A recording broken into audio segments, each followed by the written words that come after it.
So now the moment we talk about categorization and segmentations, how do you suggest that the data analyst effectively use this, and how does that complement or supplement with the drill down or the roll up of the chart? Yeah. So if you can kindly elaborate Yes, and sir. connect the dots between these two. Yes, sir. Excellent. Sure, sure. Okay.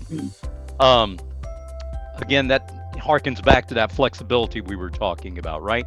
Because Right, right. hierarchical structures, I see them as a powerful tool for organizing the complex data you were referring to Yeah.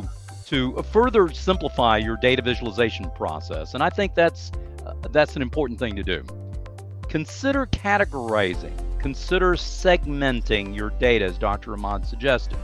Okay, breaking down large data sets into smaller, more manageable segments allows you to focus on specific aspects of the data. And that's without being overwhelmed by its enormity, right? There's Yeah. so much, what am I going to do? How do you Yeah. eat an elephant? One bite at a time, okay? Yeah, I'll give you an example. Let's say you're working with demographic data. All right, you Right. might segment that data by, say, age group or region or gender, ethnicity, or whatever other relevant category that's relevant to your business. Okay. Yeah. This approach makes it easier for you to draw meaningful conclusions and to present them a bit more clearly in your visualization. You asked about drill down and roll ups, or I'm real glad you asked that, Dr. Imad, because you want to ensure that you enable your stakeholders to get both the big picture, the 10,000 foot view, and the details as needed, right? And how do you accomplish that? The only way you can do that is with a hierarchical structure that you've been talking about.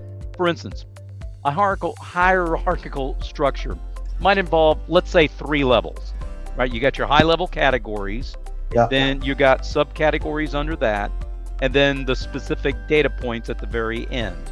Okay, doing this lets users to drill down into the data as desired, to explore specific details that they might be interested in, answering the questions.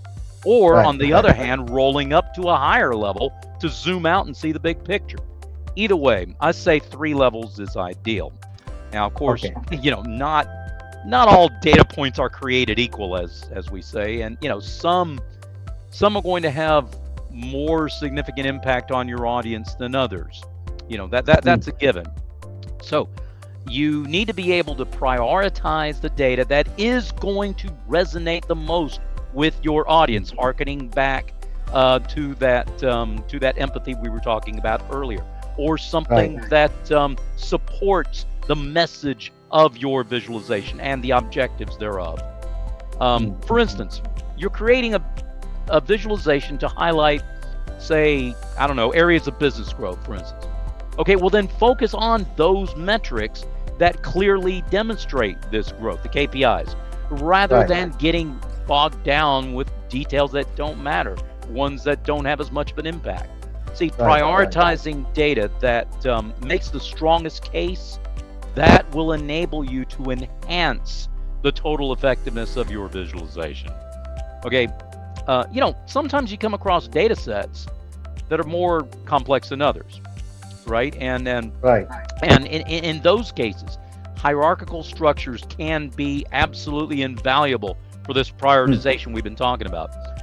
These structures allow you to organize data in layers, from the most critical information down to the finer details at the end. Again, those 3 levels, right? General to specific, like I do in teaching. Start with a broad category and then drill down into more specific data only when necessary. Okay, this approach not only simplifies the visualization itself, but it'll also help guide your audience through the narrative, right? You have to do that. Yeah, establish a narrative, but then guide them through it.